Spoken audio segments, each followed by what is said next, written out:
29 अप्रैल 2026 पश्चिम बंगाल की राजनीति के लिए सिर्फ एक तारीख नहीं बल्कि एक बड़ा टर्निंग पॉइंट भी है। 142 सीटों पर होने वाली वोटिंग, जहां हर वोट तय करेगा सत्ता की दिशा। क्या ममता बनर्जी अपना किला बचा पाएंगी? क्या बीजेपी इस बार सेंध लगाने में सफल होगी? और क्या ओवैसी का फैक्टर खेल बिगाड़ देगा? इन सभी सवालों के जवाब छिपे हैं इस दूसरे चरण की वोटिंग में।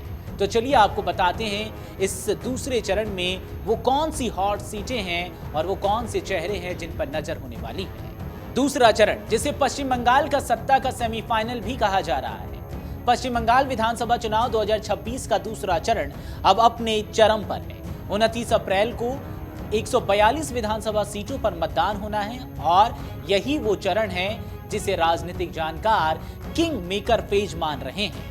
कोलकाता, उत्तर 24 परगना, दक्षिण 24 परगना, नादिया और हावड़ा जैसे अहम जिलों में फैली ये सीटें तृणमूल कांग्रेस का मजबूत गढ़ मानी जाती है। 2021 के चुनावी आंकड़े इस बात की गवाही देते हैं कि तब इन 142 सीटों में से 123 सीटों पर टीएमसी ने जीत दर्ज की थी, जबकि बीजेपी सिर्फ 18 सीटों पर सिमट गई थी। एक सीट अन्य के खाते में गई थी। साफ था दीदी का दबदबा अटूट था। लेकिन 2026 में कहानी थोड़ी बदलती नजर आ रही है। बदलता माहौल, जहां सत्ता विरोधी लहर और आरोपों की आंधी नजर आ रही है। इस बार चुनाव सिर्फ विकास बनाम वादों का नहीं है बल्कि आरोप प्रत्यारोप का भी है। राशन घोटाला, शिक्षक भर्ती घोटाला और संदेश खाली जैसे मुद्दों ने ममता सरकार को घेरा है। बीजेपी इन्हीं मुद्दों को लेकर आक्रामक है। पीएम नरेंद्र मोदी और अमित शाह ने बंगाल में ताबड़तोड़ रैलियां कर माहौल को पूरी तरह हाई वोल्टेज बना दिया। बीजेपी का दावा है कि इस बार दक्षिण बंगाल के गढ़ में सेंध लगाकर सत्ता की राह आसान की जा सकती है। वहीं ममता बनर्जी भी पूरी ताकत से मैदान में है। उनकी रैलियों में अभी भी देखा गया कि भारी भीड़ उमड़ रही थी। लेकिन सवाल यह है, क्या यह भीड़ वोट में तब्दील होगी? इसी बीच एक और फैक्टर सामने आया। वो फैक्टर है ओवैसी फैक्टर। क्या ये फैक्टर बिगाड़ेगा दीदी का गणित? इस चुनाव का सबसे बड़ा फैक्टर यानी कि एक्स फैक्टर बनकर उभरे हैं असदुद्दीन ओवैसी। उनकी पार्टी एआईएमआईएम ने इस बार बंगाल के उन इलाकों पर फोकस किया है जहां मुस्लिम वोट निर्णायक भूमिका निभाते हैं। बंगाल में करीब 27% मुस्लिम आबादी है जो 100 से ज्यादा सीटों पर असर डालती है। ऐसे में अगर एआईएमआईएम 5 से 10% वोट भी काटती है तो इसका सीधा नुकसान टीएमसी को हो सकता है। ममता बनर्जी ने कई बार ओवैसी को बीजेपी की बी टीम कहा है। यह बयान इस बात का संकेत है कि टीएमसी के भीतर कहीं न कहीं एआईएमआईएम को लेकर चिंता जरूर है। अब बात करते हैं उन तमाम हाई प्रोफाइल सीटों के बारे में जहां टिकी है सबकी नजर। दरअसल दूसरे चरण में कई ऐसी सीटें हैं जो पूरे चुनाव का रुख तय कर सकती है। सबसे पहली सीट भवानी। यहां ममता बनर्जी बनाम शुवेंदु अधिकारी की सीधी टक्कर मानी जा रही है।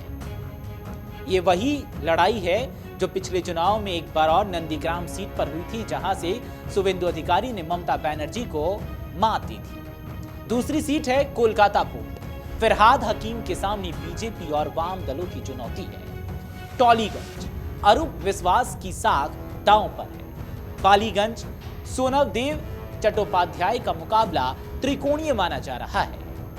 अगली सीट है दमदम और दमदम उत्तर। व्रत से बसु और चंद्रिमा भट्टाचार्य की परीक्षा यहां पर हो सकती है। रास बिहारी और नौपाड़ा, जहां बीजेपी बड़े चेहरे उतारकर टीएमसी को चुनौती दे रही है। इन सीटों पर नतीजे सिर्फ जीत हार नहीं तय करेंगे बल्कि पूरे बंगाल का राजनीतिक भविष्य भी लिखेंगे। चलिए अब समझ लेते हैं कि आखिर ये जो सीटों का गणित है वो क्या कहता है। अगर टीएमसी इन 142 सीटों में से बड़ी संख्या बचाने में सफल रहती है तो ममता बनर्जी की सत्ता में वापसी लगभग तय मानी जाएगी। लेकिन अगर बीजेपी यहां 40 से 50 सीटों तक पहुंच जाती है तो मुकाबला बेहद कांटे का हो सकता है। हालांकि दूसरे चरण के शेष मतदान के संबंध में अभिषेक बनर्जी ने कहा कि 29 तारीख को 200 सीटों का आंकड़ा पार हो जाएगा और उन्होंने यह भी कहा कि उन्हें नहीं पता कि यह आंकड़ा कहां जाकर खत्म होगा। राजनीतिक जानकारों का मानना है कि यह चरण सेमीफाइनल की तरह है। यहां जो बढ़त बनाएगा वही 4 मई को आने वाले नतीजों में बाजी मार सकता है। पश्चिम बंगाल का यह चुनाव अब सिर्फ राजनीतिक दलों की लड़ाई नहीं रह गई है, यह जनता के मूड, बदलाव की चाह और भरोसे की परीक्षा बन चुका है। क्या दीदी अपना किला बचा पाएंगी? क्या बीजेपी मिशन बंगाल को अंजाम तक पहुंचा पाएगी, या फिर ओवैसी का फैक्टर पूरी बाजी पलट देगा? इन सभी सवालों का जवाब 29 अप्रैल को ईवीएम में कैद होगा और 4 मई को इसके जो परिणाम हैं वो सामने आ जाएंगे।